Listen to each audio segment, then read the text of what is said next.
अस्सलामुअलैकुम नाज़रीन कराम, नई वीडियो में आपको खुश आमदीद कहते हैं। पाकिस्तान में वो सब कुछ हो रहा है जिसकी कोई नज़ीर नहीं मिलती। वो हदें पार कर दी गई हैं जिसके बाद इस माशरे को वापस जोड़ना तकरीबन नामुमकिन हो चुका है, ऑलरेडी नामुमकिन हो चुका है। जिस पाताल में हमें फेंक दिया गया है, अब इमरान खान से भी माफ़ी मांग के वापस ले आएँ तो बड़ा मुश्किल हो जाएगा। नाज़रीन इकराम, एक माशरे में कुछ हदें होती हैं, वो मार्शाल्लाओं में भी फलांगी नहीं जाती, कुछ लिमिट्स रखी जाती हैं। नवाज़ शरीफ को मार्शाल्लाह लगा के उतारा गया, तो नवाज़ शरीफ के अलावा ऐसा नहीं किया गया कि उनकी बीवी पे भी केसेस बनाए गए हों, पकड़ लिया गया हो, उनके बच्चों को भी पकड़ लिया गया हो या केसेस बनाए गए हों, या उनकी एक्सटेंडेड फैमिली या उनकी बाकी जमात के लोगों की फैमिलीज़ की मैं बात कर रहा हूँ, उनके साथ ऐसा किया गया हो। ऐसी सूरत हाल तो आप ज़िया के मार्शल्लाह में देख लें, अयूब ख़ान के मार्शल्लाह में देख लें। डायरेक्ट सियासतदानों पे तो मुश्किलात आई हैं, मारा भी गया है, हर एक काम किया गया है, लेकिन जो अब हो रहा है ये कभी भी नहीं किया गया। मैं किस चीज़ की बात कर रहा हूँ? नाज़रीन इकराम, मुराद सईद को ज़िंदा या मुर्दा लाने के जो अहकामात हैं उन पर अमल करने की बड़ी जल्दी है इन लोगों को। पाकिस्तान पे ऐसे फ़िरौन मुसल्लत हो चुके हैं जिन्हें रोज़े जज़ा का कोई डर नहीं है, जिन्हें अल्लाह रब्बुल इज़्ज़त की ज़ात से भी कोई डर नहीं लगता, जिन्हें अपने रब के सामने उस दिन खड़े होने से भी डर नहीं लगता। ये लोग वो हदें पार कर चुके हैं जो कभी किसी मुसलमान मुआशरे में तो क्या किसी कुफ़ार के मुआशरे में भी तसव्वुर नहीं की जा सकती कि वो हदें पार हो चुकी हों। मुराद सईद की फैमिली, एक्सटेंडेड फैमिली, सब पर अब जुल्म ढाने की तैयारियां हैं। खैबर पख्तूनख्वा में तो ये बिल्कुल सोचा भी नहीं जा सकता कि घर की ख़वातीन पे भी FIRs काटी जाएंगी, लेकिन मुराद सईद के घर की ख़वातीन पर भी FIRs काट दी गई हैं। मुराद सईद के फैमिली मेम्बर्स को पकड़ा जाता है, उनको मजिस्ट्रेट रिहा करने का हुक्म देता है, उसके बाद उन्हें दोबारा गिरफ़्तार करने का ऊपर से आर्डर आता है। नाज़रीन इकराम, ये आपको बहादुर पुलिस वाला नज़र आ रहा है जिस पे फूल फेंके जा रहे हैं, आपको माहौल समझ आ जाएगा। ये मुराद सईद की फैमिली को दोबारा गिरफ़्तार करने से इनकार कर देता है तो उसको निशाने इबरत बनाने के लिए फारिग कर दिया जाता है और उसकी जगह एक कठपुतली को लेकर आते हैं कि आओ तुम हमारा काम करो। अब वो कठपुतली उठता है, घर जाता है और वहाँ से बंदों को उठाकर लेकर आता है मुराद सईद की फैमिली को। उसके बाद एतवार वाले दिन मजिस्ट्रेट ने जो फैसला किया है, मैं सलाम पेश करता हूँ और आपको ये पढ़ के सुनाना चाहता हूँ। कुछ उम्मीद इस माशरे में बाकी है, कुछ लोग हैं जो इस जुल्म, इस फिरौनियत, इस यजीदियत के ख़िलाफ़ अब तक डट के खड़े हैं। उनमें ये मजिस्ट्रेट साहब भी शामिल हैं। ये लिखते हैं कि जो मुलजिम हैं असद इलियास, मोहम्मद अरसलान और अजीज़ुर रहमान, ये सारे मुराद सईद के फैमिली के लोग हैं। इन सब को पेश किया गया और जब रिकॉर्ड रिवील करवाया गया तो पता चला कि इनको इनके घरों से उठाया गया था। इल्ज़ाम इन पर यह था कि इन्होंने एक मफरूर को छुपाया हुआ है, यानी मुराद सईद को जो एक मफरूर हैं कानून के, उनको छुपाने के इल्ज़ाम में उनको गिरफ़्तार किया गया था। वो लिखते हैं कि रिकॉर्ड ये बताता है कि ये काम करने के लिए किसी किस्म का कोई सर्च वारंट नहीं लिया गया। पुलिस ने मुलजिम नंबर 1 का जो घर रेड किया वो मेजर तैयब जो पाकिस्तान आर्मी से ताल्लुक़ रखता है उसकी इत्तला पे किया और उसकी सुपरविजन में किया। जी हाँ, अब पुलिस को डायरेक्ट एक कैप्टन या मेजर जो पाकिस्तान आर्मी का है वो कंट्रोल कर रहा है। समझ तो आ गई होगी कि पंजाब पुलिस की तबाही की वजह क्या है।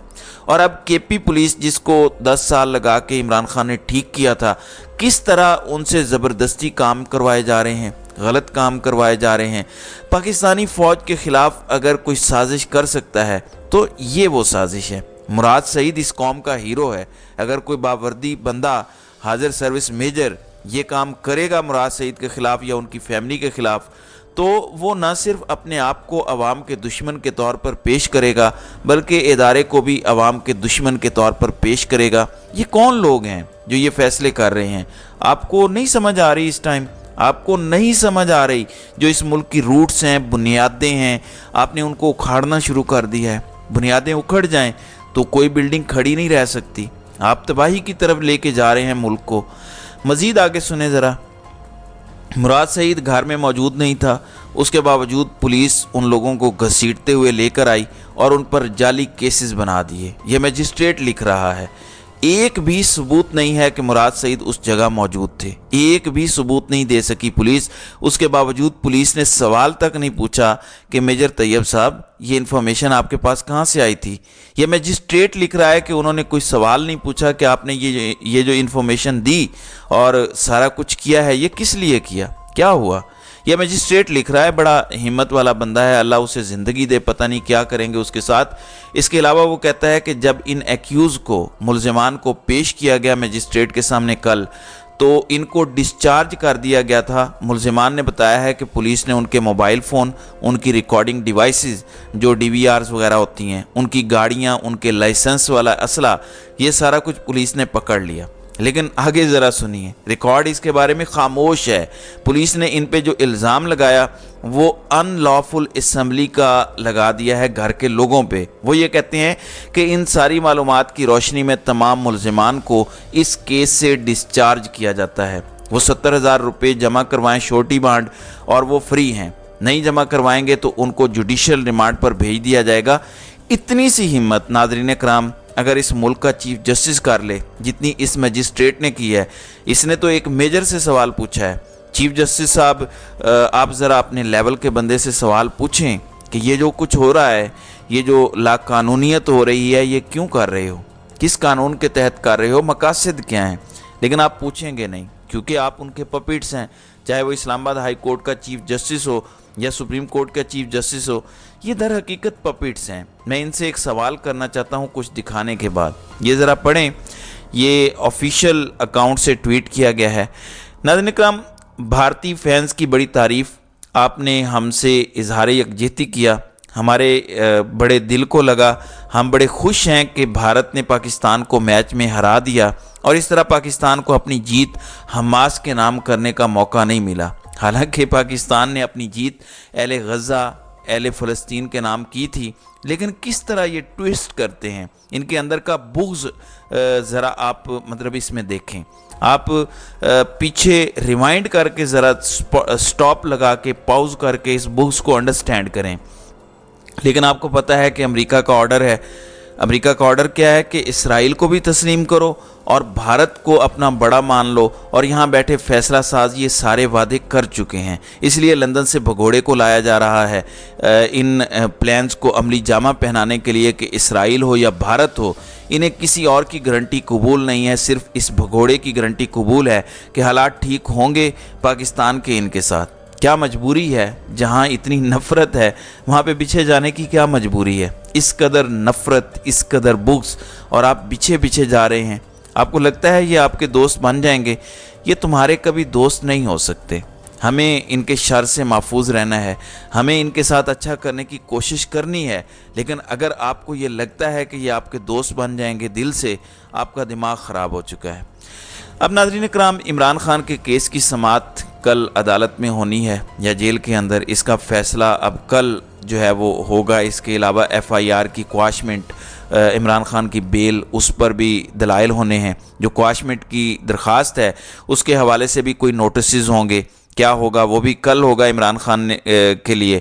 اور ایک آدھ اور کیس ہے جو اس سے کنیکٹڈ ہے، وہ بھی لگا ہوا ہے۔ 248 کا دفاع بھی عمران خان نے لیا ہے ایکچولی اس میں کواشمنٹ کے حوالے سے کہ پرائم منسٹر ہوں یا صدر ہوں، ایک طرح کی ان کو امیونٹی حاصل ہے، لیکن اس کے ساتھ یہ بھی کنیکٹ کیا ہے کہ وزیر اعظم کا اوتھ انہیں اجازت دیتا ہے کہ جو معلومات انہیں لگتا ہے کہ ملک کی سلامتی کے لیے شیئر کرنا بہتر ہے وہ کر سکتے ہیں کسی کے ساتھ بھی۔ تو دلائل تو بڑے مضبوط ہیں، لیکن آگے جسٹس عامر فاروق بیٹھے ہیں اور آپ کو پتہ ہے کہ وہ کیا کریں گے۔ تو ابھی جو انہوں نے کل فیصلہ دینا ہے وہ میرے خیال میں دوبارہ کہیں گے کہ آپ دوبارہ ذرا سوچ کے فیصلہ کر لیں۔ مجھے جو لگتا ہے فیصلہ آئے گا، یہ نہیں کہیں گے کہ یہ ٹرائل عدالت میں ہونا چاہیے، فیئر ٹرائل ہونا چاہیے، وہ یہ کہیں گے کہ ہم حکومت کو کہہ دیتے ہیں کہ آپ دوبارہ اس پر فیصلہ کر لیں، اور اگر سیکیورٹی کے معاملات بہتر ہیں تو ٹرائل عدالت میں ہو جائے۔ بس ایسا ہی فیصلہ آئے گا، یعنی آدھا تیتر آدھا بٹیر۔ نہ کوئی یہ کہہ سکے گا کہ آپ نے فیصلہ نہیں دیا، نہ یہ کوئی کہہ سکے گا کہ آپ نے خلاف فیصلہ دیا ہے۔ اور حکومت کون چلا رہا ہے وہ آپ سب کو پتہ ہے، تمام عمران خان مخالف قوتیں ہیں۔ تو اس ٹائم عمران خان کی امید جو ہے وہ اللہ تعالیٰ سے ہے، اور عوام اگر ڈٹے رہے تو انشاءاللہ جیت ہوگی اور ضرور ہوگی۔ तो नाज़रीन इकराम, आपकी इस वीडियो के हवाले से क्या राय है? आप अपनी राय का इजहार कमेंट सेक्शन में ज़रूर कीजिएगा।